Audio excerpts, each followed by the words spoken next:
The last 4 races in the Challenge Through Pro classes have given us championships decided by thousandths of a second, upsets, and drama that we could go on about for paragraphs. But the very last time that we'll get to enjoy the thrills of Daytona is tonight. One last trophy will be handed out as we get ready to watch the PCA Sim Racing Series 9 entry class live here on Podium Esports. Hi, I'm Joe Peak, and with me in the booth tonight is DJ Clark. Cameron Arbonne is on social media, and Ryan Bauer is producing while using cameras provided by Dougie Beard. But before we get to the racing, we're proud to announce that Pirelli is back as the PCA Sim Racing title sponsor for Series 9. Pirelli was founded in Milan in 1872 and today stands as a global brand known for its cutting-edge technology, high-end production, excellence, and passion for innovation that draws heavily on its Italian roots. Pirelli is among the world's major producers of tires and is an OEM supplier to Porsche. Find out more about Pirelli at Pirelli.com. Series 9 is also sponsored by Six Sigma Sim Racing, which was founded in 2021 by automotive engineers as a new sim racing equipment provider. After 1 year, Six Sigma now has divisions in the USA, Japan, Australia, and Europe, providing the best valued sim racing cockpits and peripherals. Six Sigma offers 10% off to any PCA member from the website, and the coupon code is PCA Sim. For more information about Six Sigma Sim Racing, please visit their website at sixsigmasimracing.com. That's the number 6, sigmasimracing.com. Well, DJ, we've had 4 races that we've got to watch so far here at this track. What are the drivers up against? Well, they are up against a very fierce and fast circuit around here where the draft is going to be the biggest storyline we're talking about. Watch for the best overtaking opportunity really to be down into turn 1 and maybe continuing that battle into the International Horseshoe. But from there on out, it's going to be a lot of follow the leader. And with a 40-minute race, watch for some patience to be exhibited. Yes, it may look like that Le Mans bus stop is a great opportunity to be able to get an overtake done, but the truth of the matter, Joe, is it is a very, very technical corner and really a one-way street through there. Really, we've seen that many a times already in the last 2 weeks, that is for sure. As for the championship situation, it's a bit odd because you see Kerry Brooks up at the top.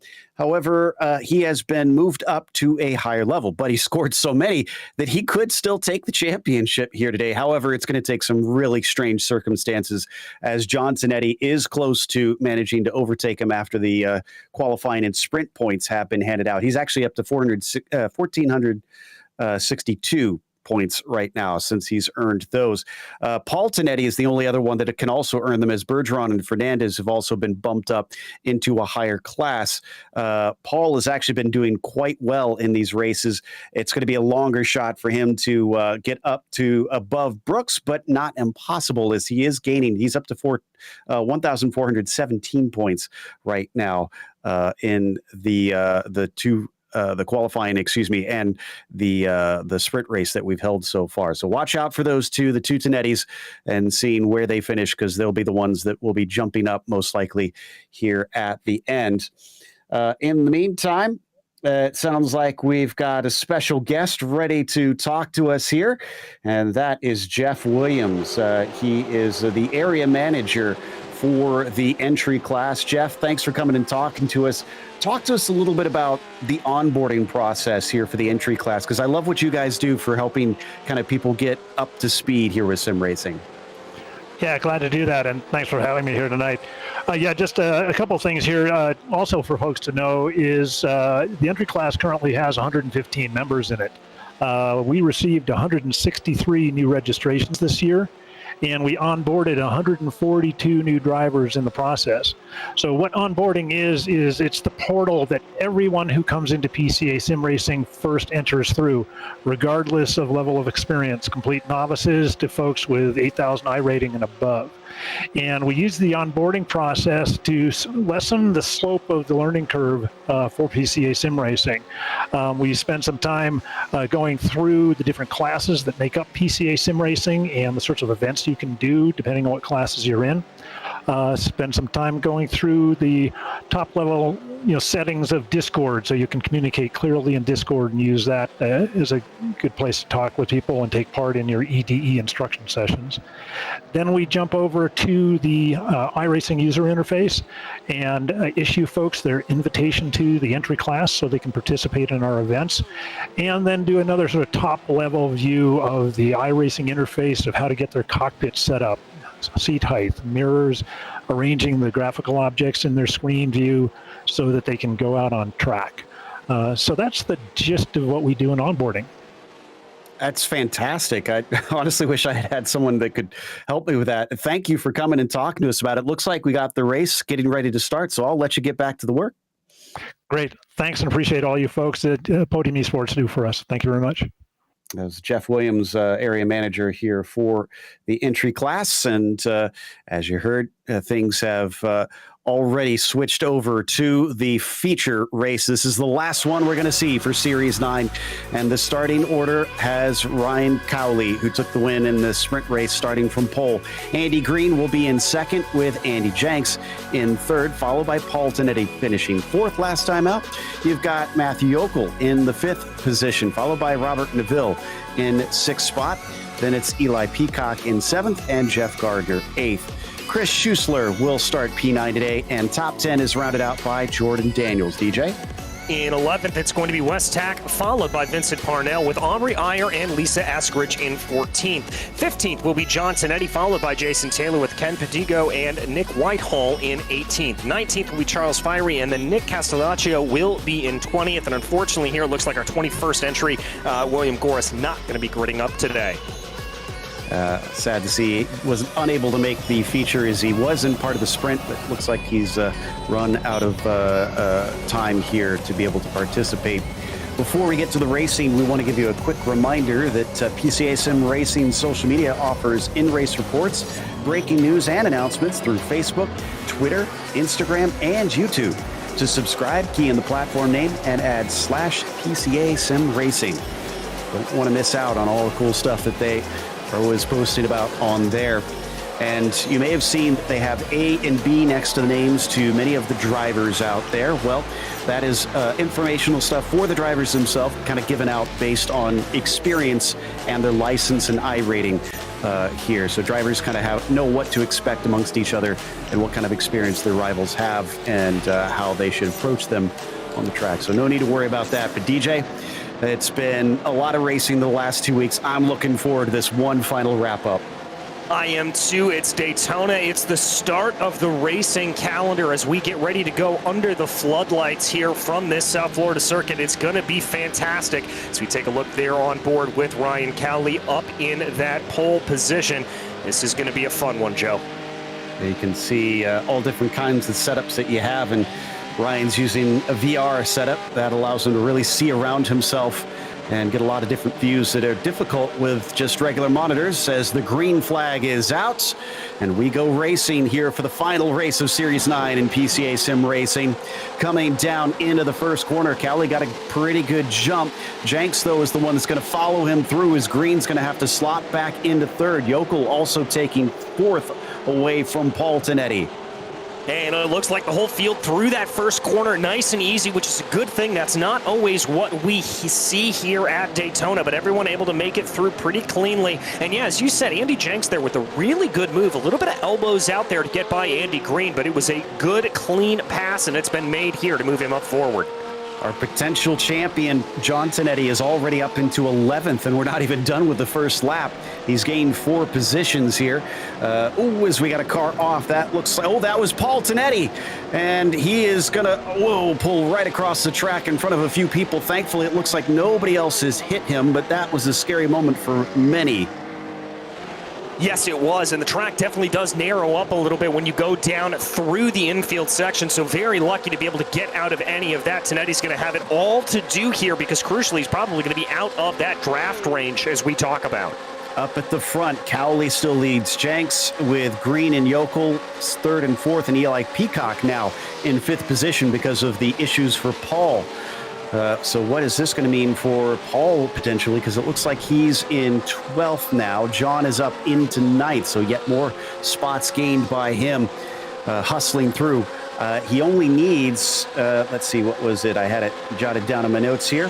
120 points is what John Tonetti needs to be able to take the championship and overtake Kerry Brooks here, which I do believe he's got by that 9th place already as they finish the first lap with Cowley leading them. Yeah, Cowley up and into the lead here at this point, but getting a little bit of pressure from behind from Andy Jenks. We've seen what Jenks can do going up into that first corner, so I don't think it's out of the realm of possibility that the car number 6 here could send another move down to the inside. So I was able to look up where exactly John has to finish to not take the championship.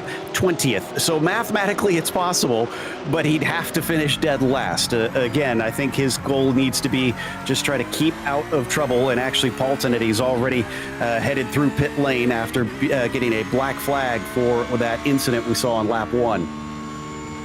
Yeah, so he's going to be coming in and out there as we ride on board with John Tonetti right now, working his way down through the Western Horseshoe. Such a tricky corner to get right, but he's able to push his way through it, and he's now going to come out onto the other tricky corner on this infield circuit, blending back out onto the banking here as we've got a car slow there. I think that's Andy Green potentially. Yeah, that was one of our podium runners, and yeah, he was in 3rd.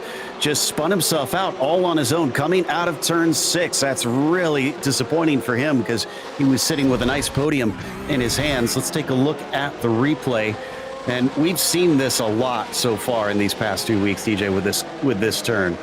Yeah, we really have. It's a change in tarmac. It's a change in surface. You see the rear end just kind of breaks away on him there. That's a result of putting a little bit too much throttle down into it, and that's going to be able to send him around. He does a great job. Let's commend him there for getting up, getting out of the way, and giving the drivers behind who are coming on faster to have a clean space to be able to move their way. So it's now down to 2 that they've lost Green. Cowley and Jenks are kind of running away from Yokel, who's back in 3rd position. There's your 2 leaders, which is, I believe, exactly what we saw in the sprint race, where it was these 2. If not, I think they were both at least involved with that battle for the top spot all the way down to the last lap.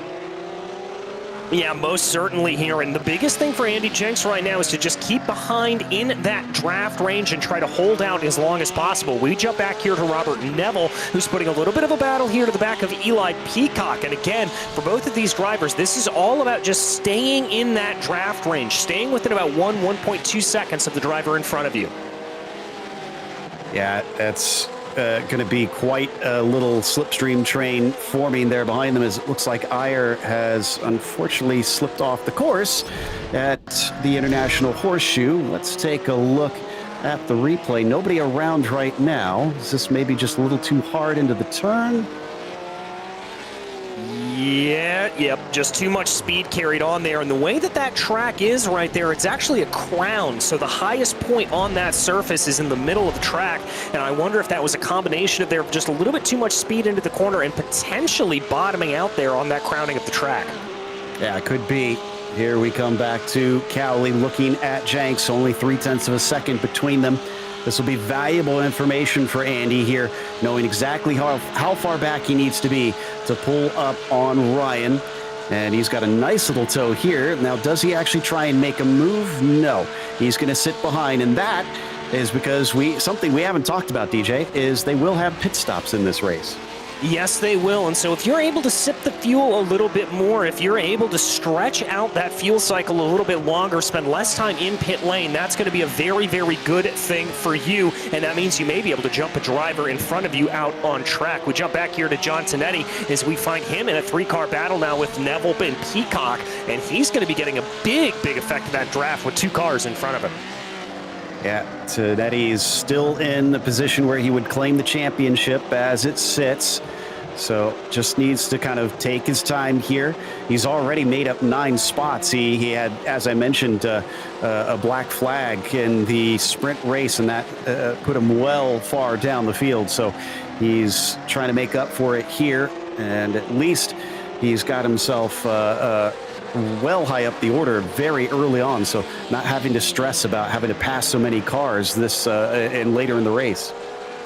Yeah, exactly. He doesn't have to worry about as many cars up in front of him, so now he can just kind of focus in on what he needs to do. A little bit of separation here from them as they separate out just a little bit, and but crucially, they're still going to be within that 1.2 second draft range, so they're not going to be losing touch with the driver in front of them. Yes, and as they work their way into the bus stop, a little close, but not close enough to Neville. Maybe waiting for this run out of there onto NASCAR 3 and 4. Eli Peacock still giving a nice little pull to Robert, so that's going to make it more difficult to John.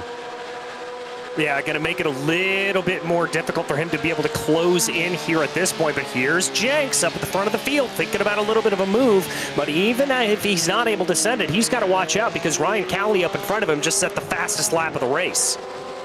Clearly, he is on a tear here today. Cowley is not going to just sit around and putter around the course here. He's going to make Andy work for it to try and hold on to the back of him. We're almost a quarter of the way through the race already for these drivers as we go side by side now with Paul Tonetti trying to overtake on Ken Pendigo. Ken's got the inside.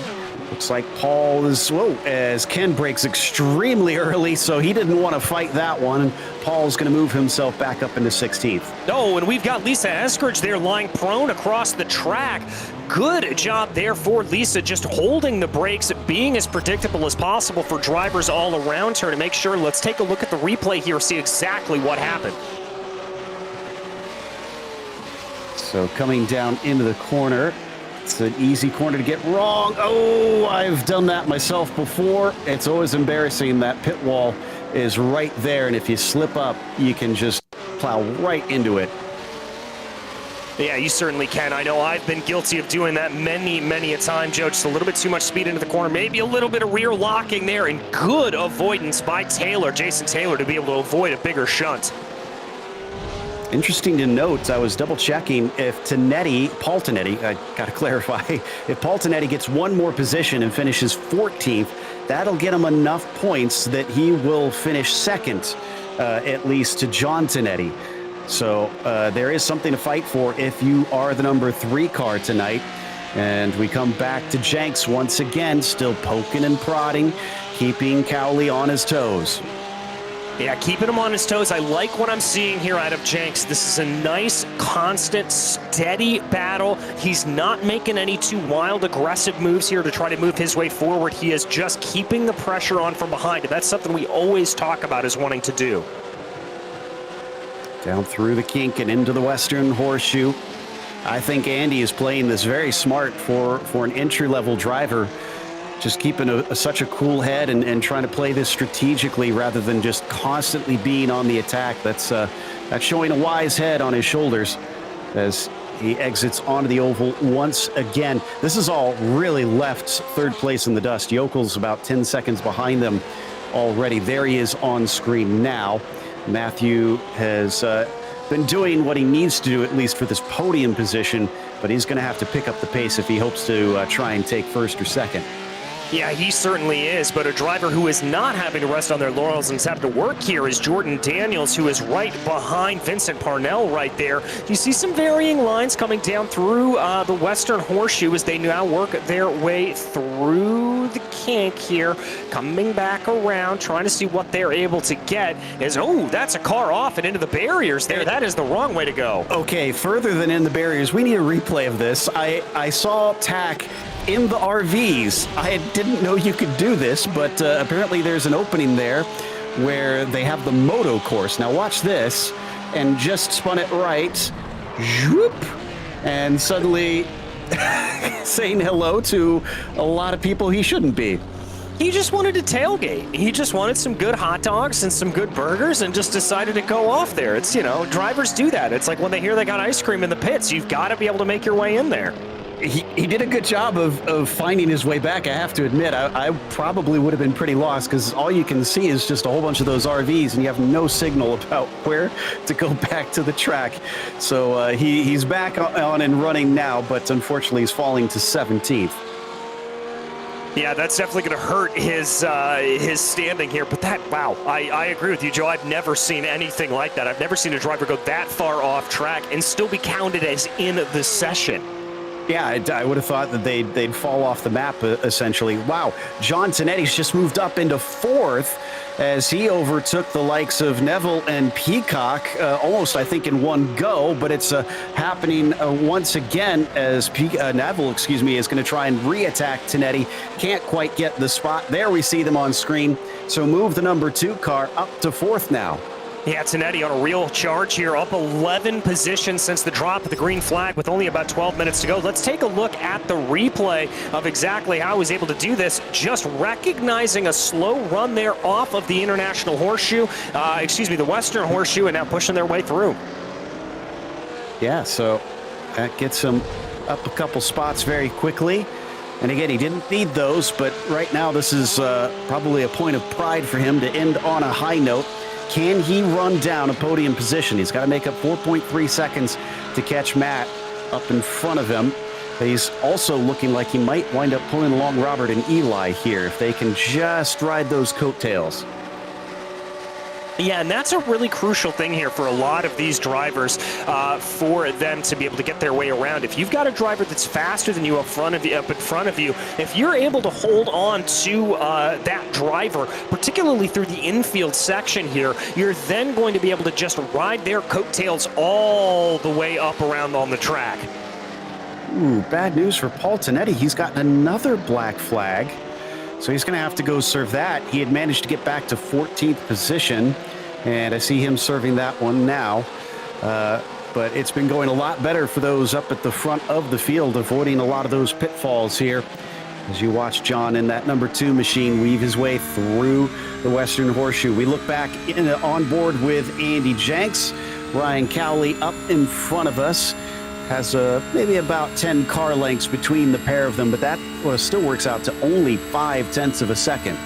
Yeah, it's not much at all, Joe. And when you talk about terms for Daytona here, it is absolutely infinitesimal. That kind of gap is there. You see breaking down into the Le Mans bus stop. The gap coming down to about 0.3 of a second. So Jenks here, I think, knows he's got the speed if he wants to try to make that move, but he's not seeing any impetus here to necessarily do it. Now, the one thing they're going to have that's going to be interesting is they are coming up on a little bit of lap traffic, but here comes the move for the lead. Jenks is tired of waiting around. So doesn't want to sit around any longer and is going to try and take it around the outside of turn 1, but he's not brave enough on the brakes. Cowley sends it in deeper, and they're coming upon lap traffic. This is Jeff Gardner in front of them, along with Paul Tonetti exiting pit lane after serving his black flag. Oh, this could get a little bit hairy. It looks like Tonetti's going to back out of it there to make sure that they are able to get on by. Maybe a little bit of a hairy moment there coming out of the corner there with Gardner, but Gardner gets off to the side, and now these drivers are going to be able to go through, but side by side through the kink, that's not what you want to see. It's always a very tricky proposition, but Gardner is able to get out of the way. Cost Jenks just a little bit of time, but not enough. I think he needs to panic at this point. Cowley's still well within earshot, getting close to the halfway point of this race. So they're going to have to start thinking about how they want to play the strategy as well. We typically see most drivers run long, perhaps until about 15 minutes left to go, but some have elected to try and split it in half. So we could see some of them come in at 20 minutes left. Yeah, we could indeed. So there's plenty of time here as we take another look on Ryan Cowley there as he runs his race. He is just trying to focus on the race ahead of him. He doesn't want to have to be looking in the mirror at Jenks. He just needs to focus on his lines, getting the best exits out of the corner that is possible. That was a pretty decent one from Ryan coming out of Le Mans and on to NASCAR 3 and 4.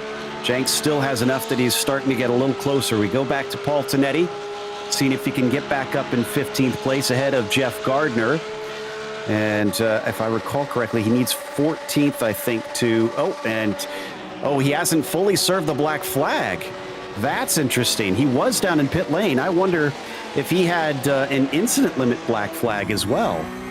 Very well may have. We haven't talked about that here, but those black flags are automated by the iRacing service. So if he were to pick that up, there is no way he can get that avoided. He's got to serve it, and he's got to serve it correctly, Joe, by serving a drive-through penalty. Okay, we're hearing that he has not gone over the incident limit, so for him to come in and stop in his pit stall, maybe he just took his regular service, and that's what he was doing there, and now he takes the black flag, and that's the drive-through, and he's done. We'll get some clarification on that in a bit.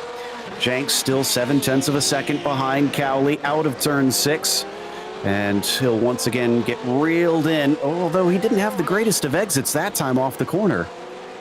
No, he certainly didn't, and that gap's going to expand upwards of about 0.8 of a second here, so he's got to be careful about those corner exits. If he lets that happen again, he could very well find himself losing touch with Cowley, and that's the last thing he wants. So if I were sitting behind the wheel of that number 6 machine, what I would be doing is doing what we always talk about: slow in, fast out, focus on corner exits. It doesn't matter if you can dive in late into the corner, you have got to be able to get the speed coming out of it.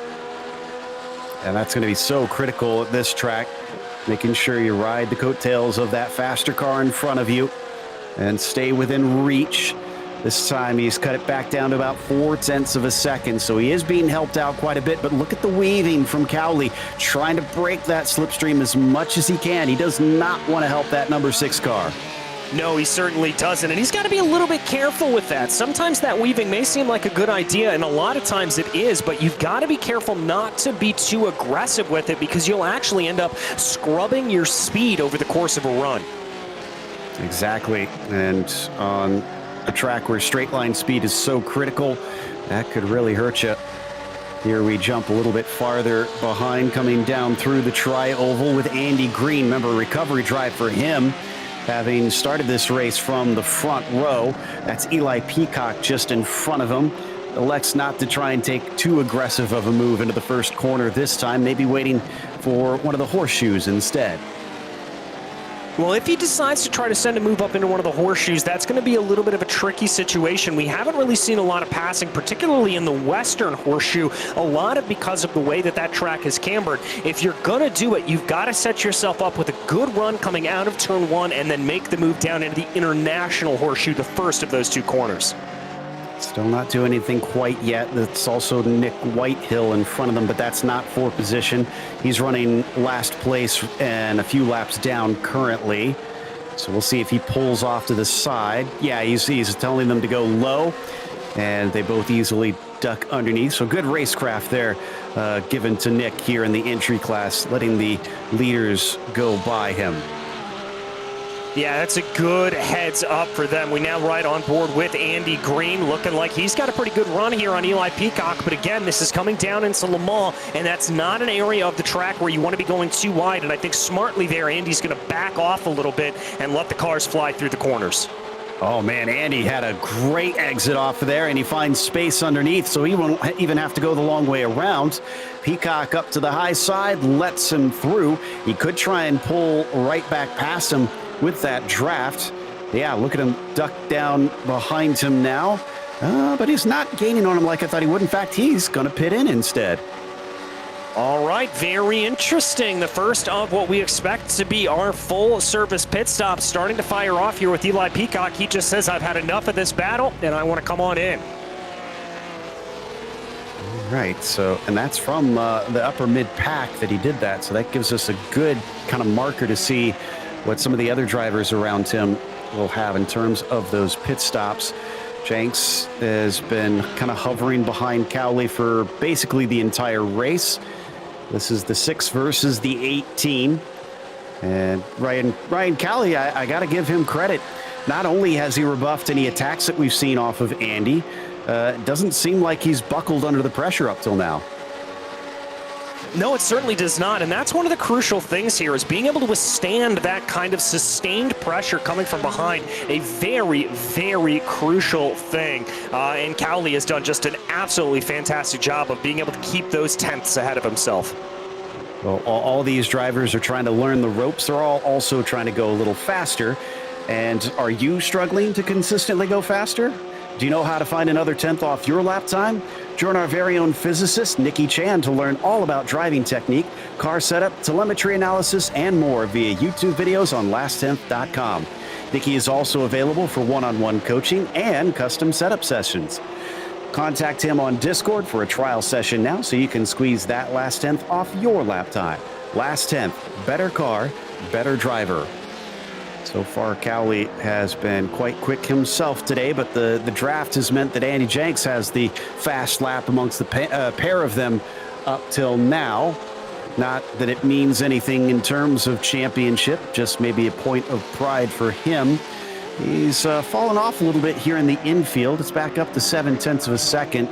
Wonder if he is being kind of pulled along by Ryan. If it weren't for the oval portions, if he wouldn't be able to hang on.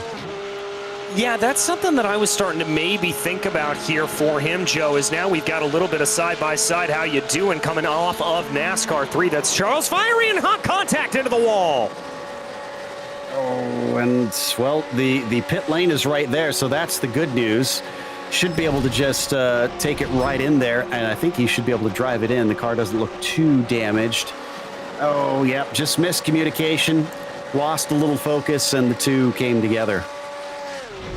And that's not exactly the hardest thing to do here at Daytona. You're traveling at such impressive speeds, especially in these GT3 machines. I mean, you are clocking upwards near of 160, 170 miles an hour, and just that merest little offshoot can be able to send you right into the wall. Not something you want to happen in real life there. Oh, and there goes Jenks. Jenks is going to pit earlier than his rival, looking for the undercut. That leaves Cowley to try and push as hard as he can so that he doesn't get past here in the pit sequence. No, as they are now going to be coming on in. That's going to be very, very interesting. And I'm going to be keeping an eye on what his pit stop time is here, Joe, because if he's been able to save some time here at this point, that means that he'll have a shorter pit stop if he was able to save that fuel. And, John Tonetti is also in. He's been trying to chase down third place for quite some time, but hasn't quite made it up to him yet. We continue to follow Cowley out of the Western Horseshoe. Jenks had a 14.8 second stop, it looks like. All right, so that's going to be the number here that we keep our eye on. 15 seconds flat for Jenks. Let's see if anybody's able to beat that. It looks like that's one of the faster ones we've seen here out of the drivers that have come down into pit lane.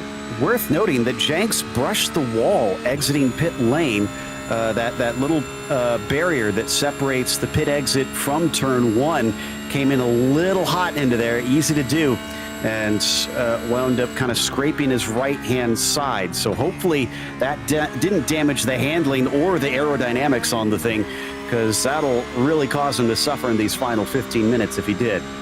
Yeah, it certainly will. So that is going to be the big thing to keep in mind on there for that, if he's going to have a little bit of problem. And I can tell you with the new damage model on these GT3s, even the merest bit of damage can really come back to bite you, as it looks like Cowley's going to be responding.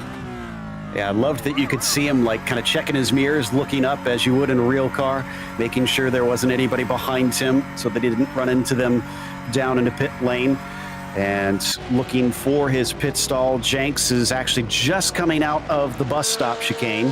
Cowley makes his pit stall. Did he overshoot it? No, he went awful far though, but thankfully did not have to back up. Yokel does not pit yet. The number 5 is going to stay out and inherit the lead, at least temporarily. We're watching Jenks though.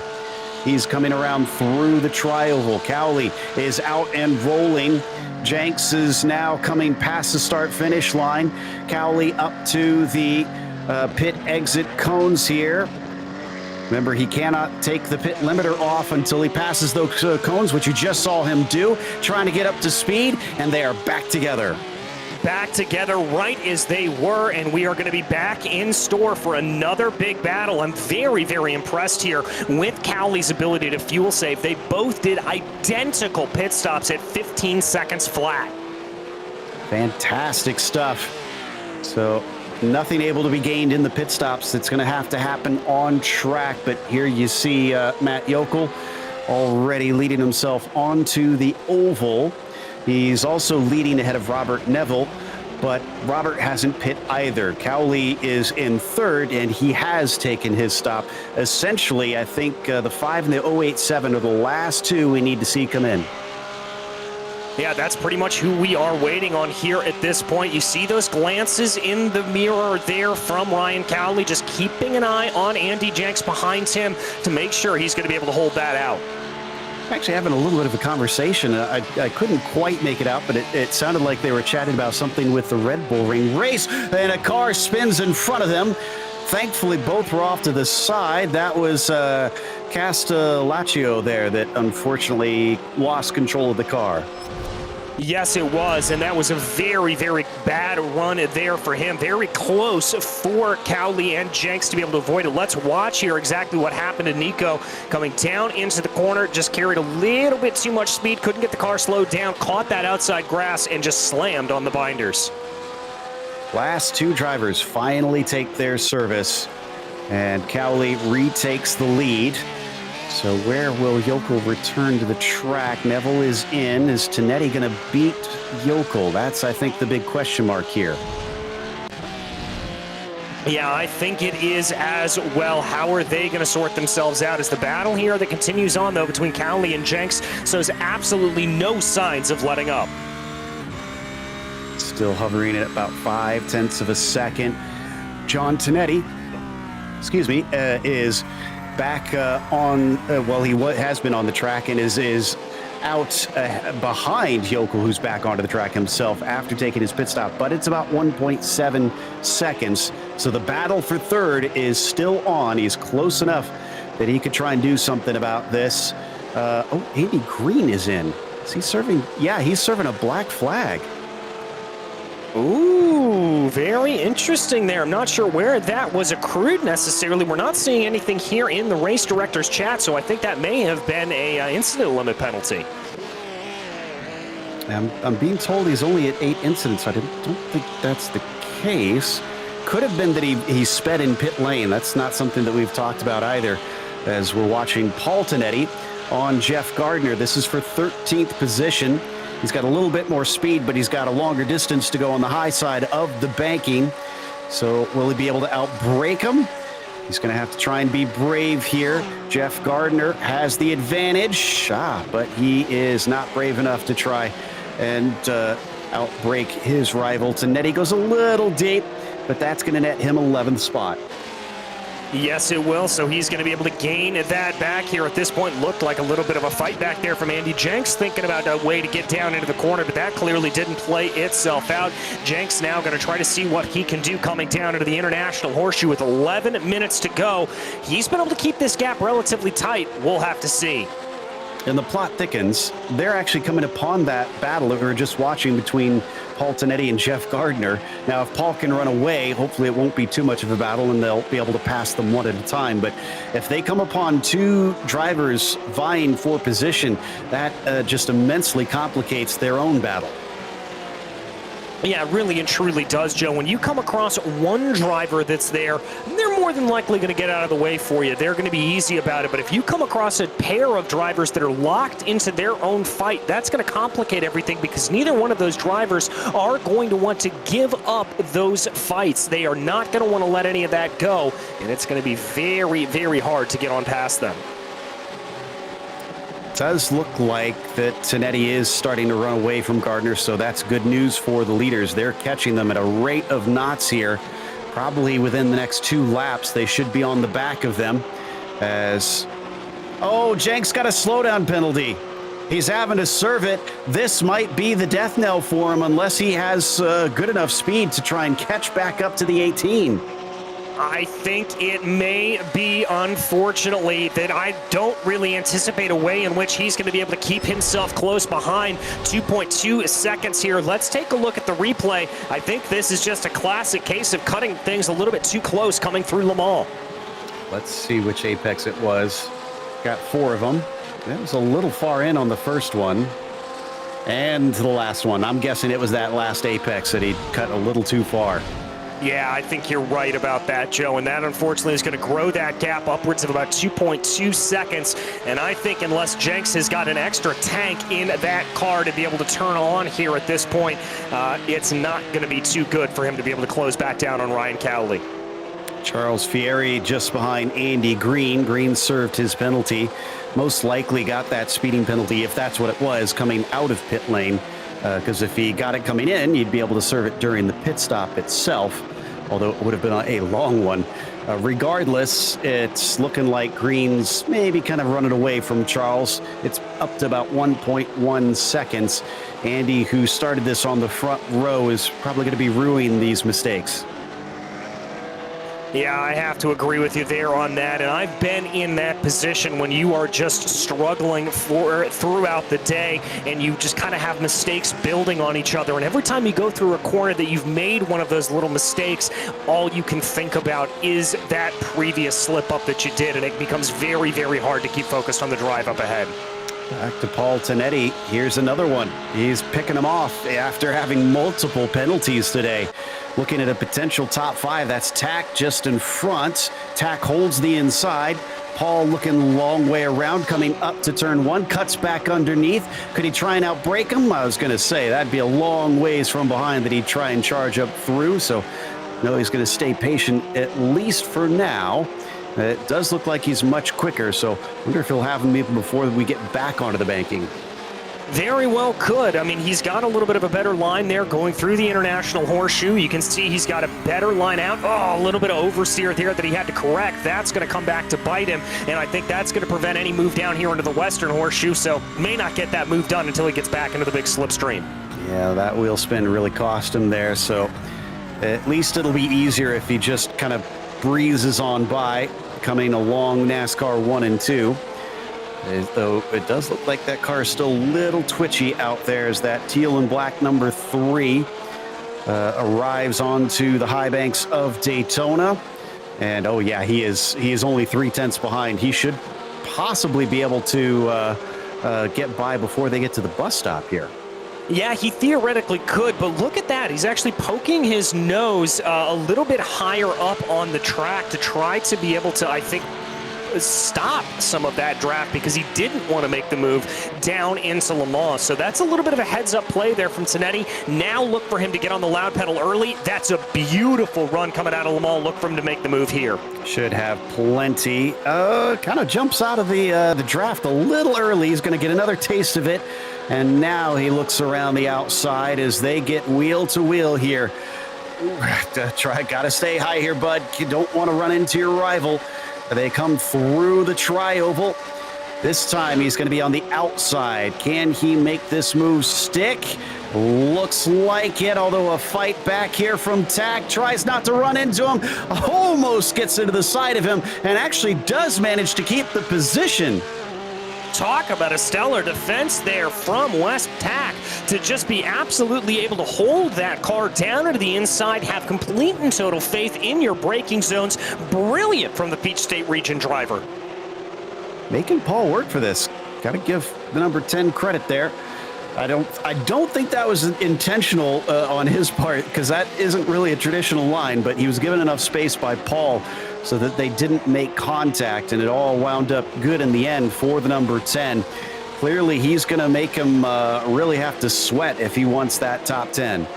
Yeah, he's really going to make him work for it here at this point, but look at that run. I don't think Tonetti's going to be waiting around on this one. Yeah, he's immediately going to go to the outside, although he's going to find himself a little bit delayed up on that high side. That is a longer distance from point A to point B, and he's going to be trying to work a little bit around.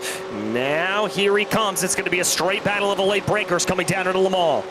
Oh, Tack is very early on the brakes. Looks like he might have given that one up. Paul Tonetti now back into the top 10, and he immediately gives it away as he wrecks coming out of Le Mans. And that was a hard hit up into the wall there for Paul Tonetti. He's able to get the car pointed back the right way, but nonetheless, that was a fearsome lick. Just let it get to him, I think. Unfortunately, here you can see he's already ahead. Does he just get loose on the second part? Oh, yeah, it's already going. He knows it. He's trying to lock up the brakes, and it just smacks into that Armco. Yeah, very, very heavy damage, and you hate to see that happening here with under 5 minutes to go, but we're not done with the battle here, but because of all of that we saw, Jeff Gardner now has been able to catch up to the back of Paul Tonetti. who's got to be limping, I feel like, at this point, because that car took, like you said, a real lick there on the outside. So Gardner's probably going to have a little bit better speed here. This is all drivers who are lapped down from the leaders. They've lapped everybody up to 9th place. Jason Taylor, the last one on the lead lap. Oh, no, Jenks has been off. Jenks was off course. What happened in the International Horseshoe? He's now 15 seconds behind. The good news for him is that he's pulled such a gap on Yokel that he's not been able to catch up to him. But I have not seen what exactly caused this. Just saw him out in the middle of a sea of grass when I looked his way. Yeah, I'm not entirely sure. It looks like here on the replay, I think he just gave the boot a little bit too much coming out of the corner. That's a little bit surprising. These cars do have traction control, and I wouldn't expect them to spin quite like that. But these Porsches with the rear engine, rear wheel drive, we've talked about it, Joe. They're a little bit like a pendulum. If you start to go, they're very hard to get back up under you. Man, Cowley has been phenomenal today. He qualified 3rd. He finished with a win in the sprint race, and now he's leading by a massive 19 seconds. Yeah, looking at his rear view mirror there off to the side, or potentially his relative box, and seeing what happens. I'm all alone now. Yeah, not entirely sure for him what he's thinking, but it looks like that's going to be 2 laps to go at the line for Cowley, so he has just got to keep things clean and together here at this point.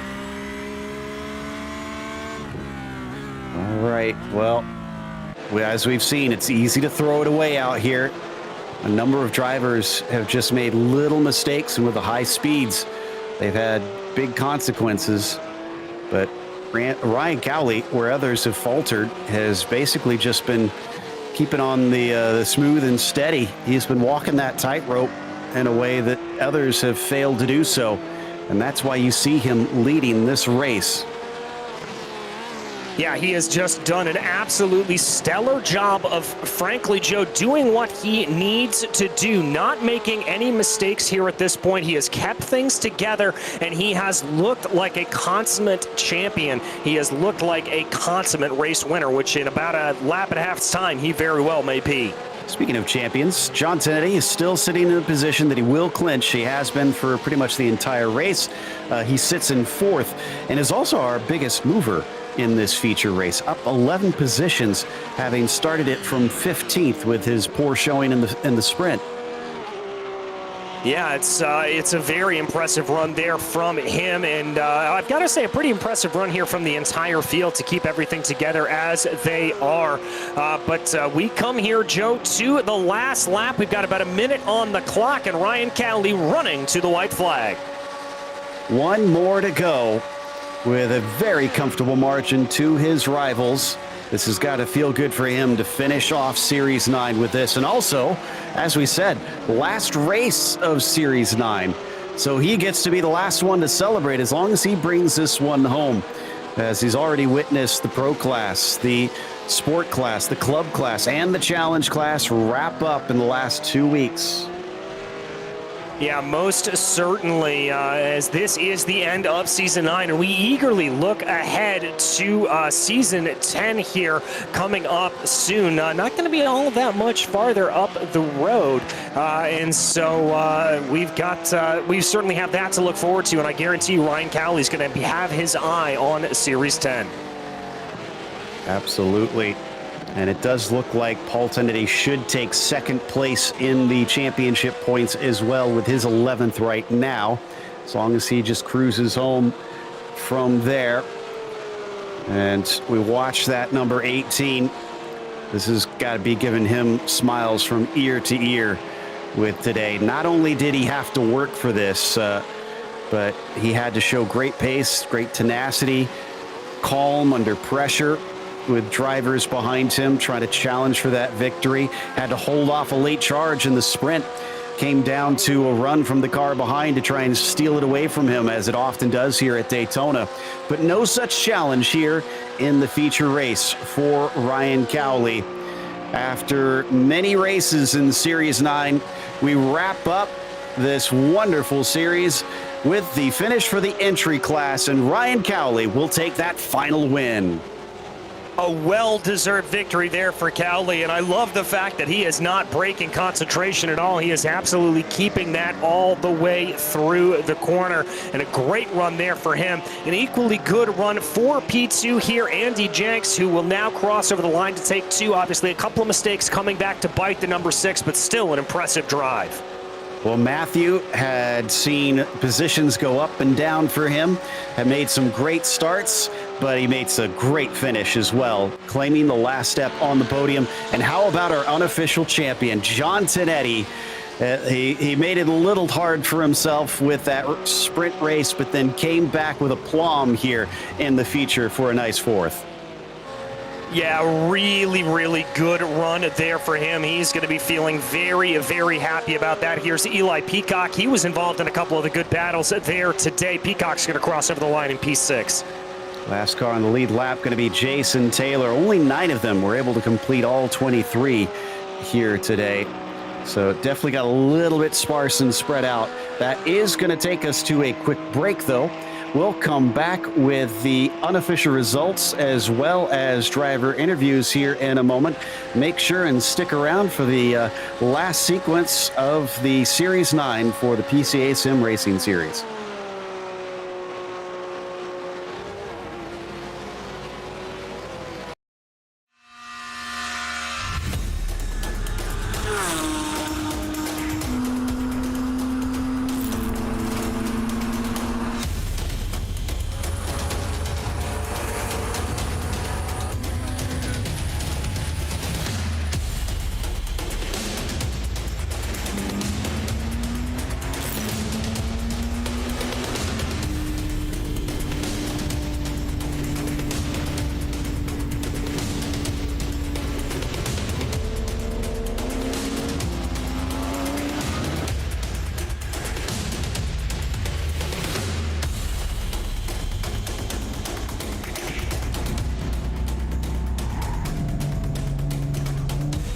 Break a little earlier if that's going to be the case. He's actually got a nose ahead as they come down into the braking zone. He's going to do it the hard way.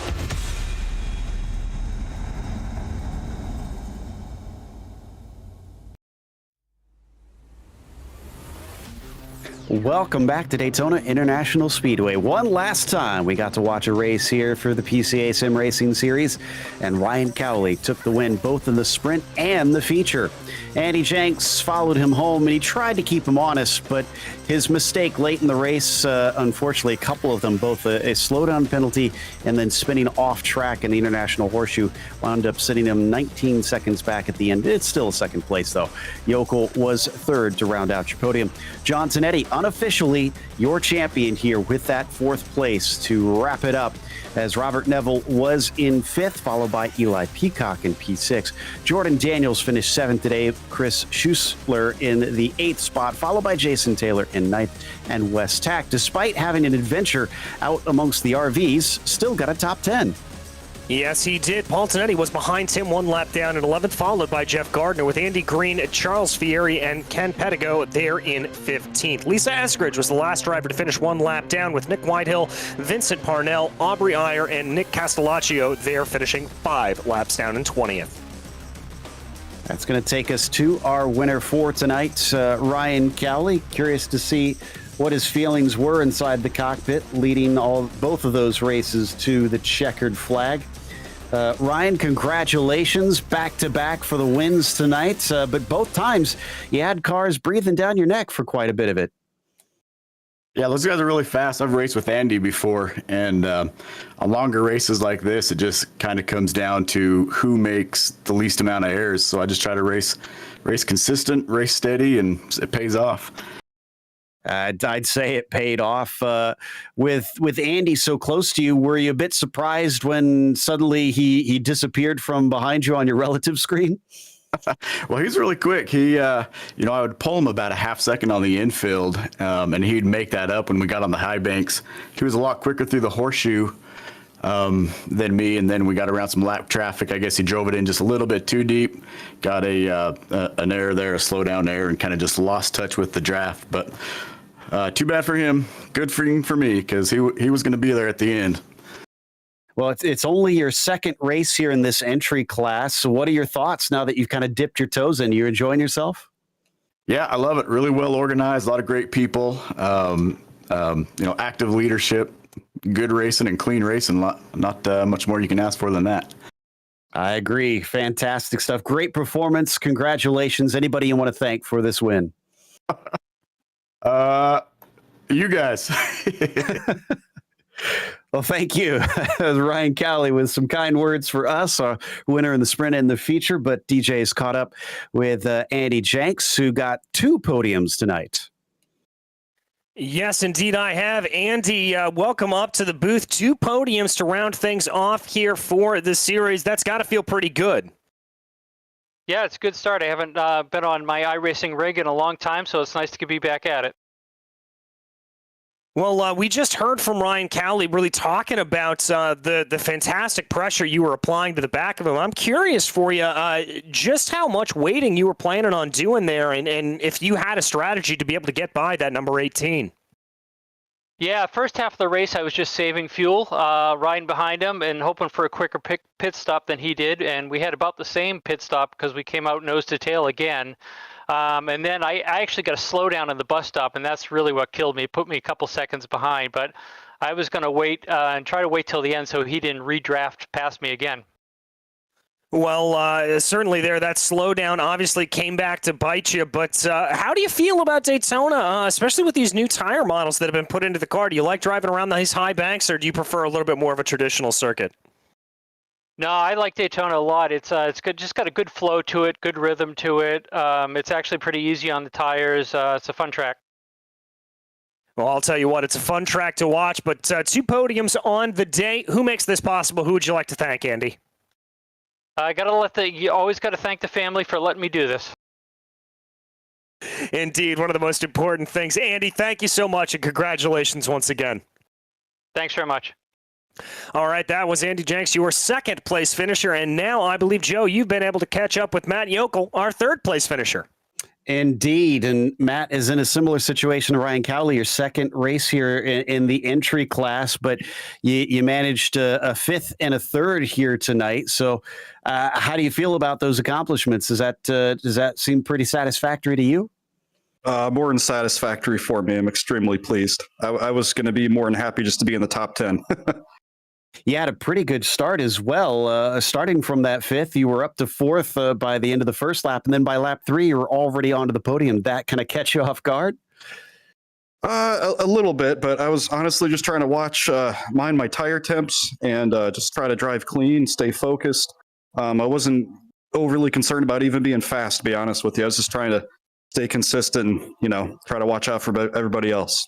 I mean, you aren't kidding about racing clean. You were one of the few that had a 0X for this race. No incidents throughout the whole thing. Is that something that you kind of pride yourself on about keeping it within the boundaries? I think that just comes with practice. Every race I've been doing, I've just been trying to practice as much as I can, race as clean as I can. And I do take a lot of pride in trying to keep it clean like that. Absolutely. Obviously, we'll have a little bit of a break, but what are your expectations when we come back for Series 10? I don't know. I'm just looking forward to it. I'm happy to be a part of this. We're looking forward to it as well. Thanks for coming and talking to us, Matt, and hopefully we will talk to you some more when we come back. Looking forward to it. Thank you, sir. Matt Yokel, your 3rd place finisher in the feature race tonight. That's going to close us out for the entirety of Series 9. We'd like to thank the PCA Sim Racing title sponsors for Series 9, which of course is Pirelli and Six Sigma Sim Racing, as well as a huge thank you to LastTenth.com. Better car, better driver. Big thanks to the steering committee at PCA Sim Racing, and a huge thank you to our team tonight, DJ, Ryan, Cameron, and Dougie. Also, none of this is possible without those behind the scenes at Podium Esports, Ryan Bauer, Gary Sexton, and John Theodore. Thank you so much for watching tonight's broadcast of PCA Sim Racing, as well as the entire of Series 9. I'm Joe Peak, and I'll see you on the track.